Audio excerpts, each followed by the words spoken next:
Alright guys, on this episode of Will It Smallmouth, we have Ned Wacky. Alright, a little bit about this. He was the first person I ever reached out to get like homemade baits from, okay?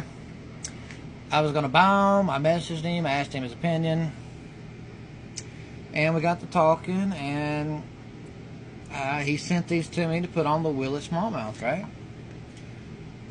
Great packaging, fast shipping, wonderful experience. This dude is a pleasure to talk to as well, man. Very, very, very happy-go-lucky guy, right? Positive, very positive dude. Speaking of, go subscribe to this guy, okay?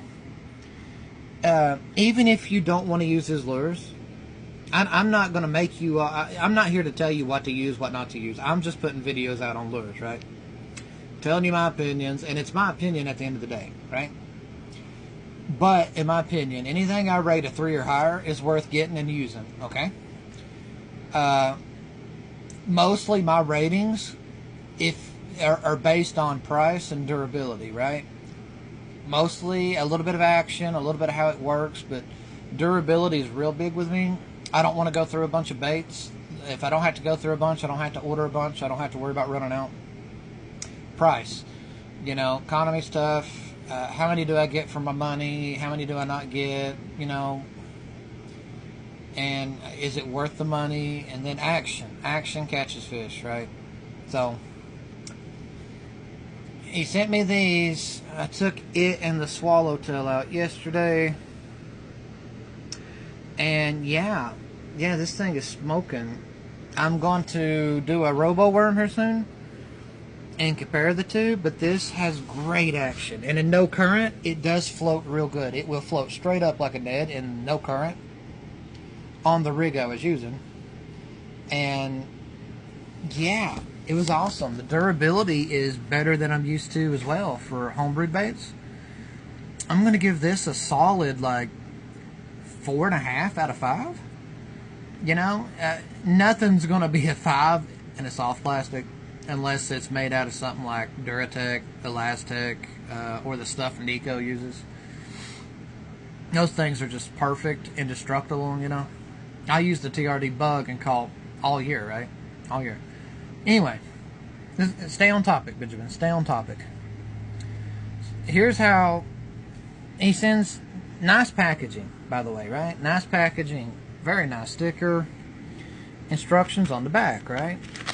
You flip it over. He's doing you all a favor. Especially if you're new to fishing.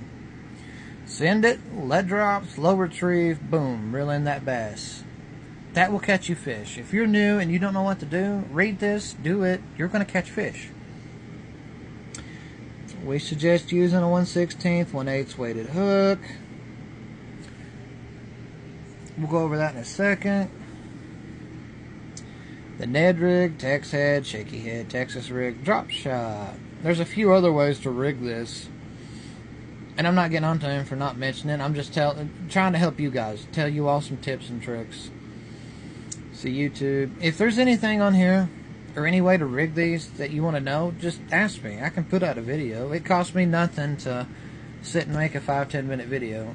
So, ask me. So, you could rig it on a Ned head. This is going to be your best presentation. It's a little long for a Ned. The big fish will suck it in and you'll still get a hook. Small fish won't be able to get it all in, probably. And you'll feel that bite and yank and miss the smaller fish. So I'm not sure I recommend the Ned for this particular bait. The other ones, yeah. Don't know about this one. But the Ned will always give you the best presentation out of all the jig heads because the bait will stand straight up in the water, right? Then you can drop shot it, wacky rig it, or my favorite, Nico rig. Shove you a nail weight in here and hook it here and work it like that, right? Nico rig it. Then you got the weighted hooks. You could use any ball jig you want. But this is the Z-Man Bullet Finesse, I think. Or Bullets, EWG. Great for Elastec. They got the hook keeper. You stretch it over right there. You don't ever have to readjust your bait all day. Awesome. And then you got the owners. I like these because look how long that neck is below the ball head. You can put a lot more bait up here, and it helps your bait stay on where it's supposed to be, right? And you don't tear it as much because there's a lot more beef of the bait. But that's the owner. Ultra Head Finesses. They make them in multiple weights. 1/16, 1/8, 3/16. They make them in 1/0, 2/0, 3/0. That would probably be the best way to rig this. I've been thinking about it, and that just is perfect. Beautiful, right? Well, it was muddy. The water was terrible. I couldn't see, so I ran the Jika rigs I build, right? Now, I build these because you cannot buy them anywhere. To my knowledge, I do not think anybody manufactures these. It is not my idea. I stole it from Japan about 4 years ago.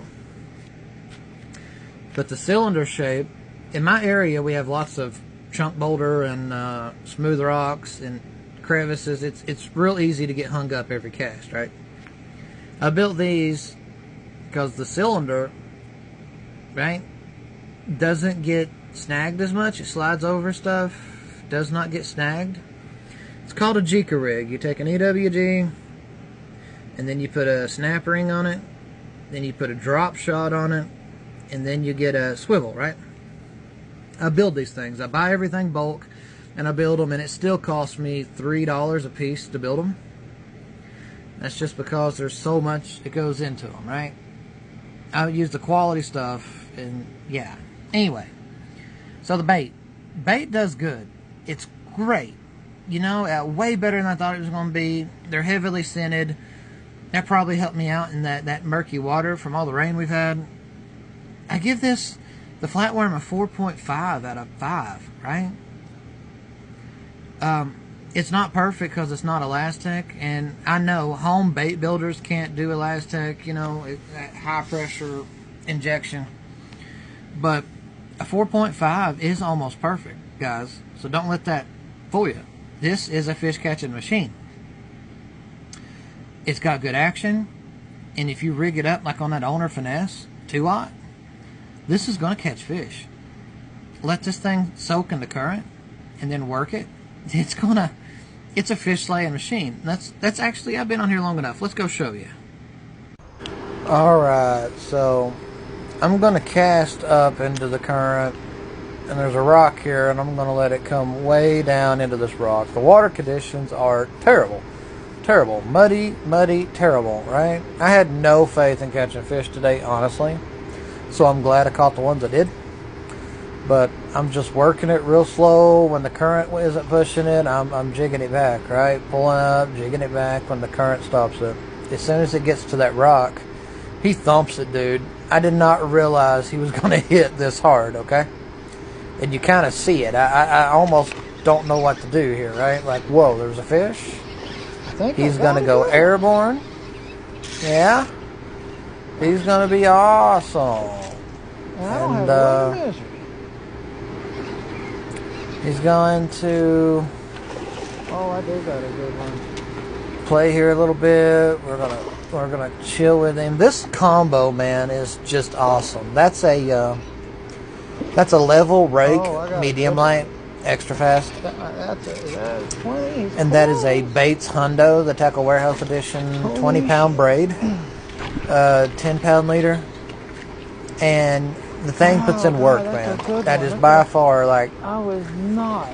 It's either tied for my favorite combo or is my favorite combo. Expecting you, my dude. Oh. We're gonna get him. I'm excited. I realized how big he was. He peeled drag. Such a beautiful fish, right? Just such a beautiful fish. Oh, I'm so excited to catch him. I should have done a better job showing the bait in his mouth, but you should be able to see that it's like a cotton candy, blue and pink flatworm. Yeah, just so happy for him. And here I'm going to, coming up is a clip of the actual bait. I just released him. I'm going to pick it up, and I realize, oh, I didn't show it. So I'm going to show you exactly what I was using here. Jika rig. Yeah, there's the Jika rig. There's the pink and blue. That's what I used. And he just choked it. All right, guys.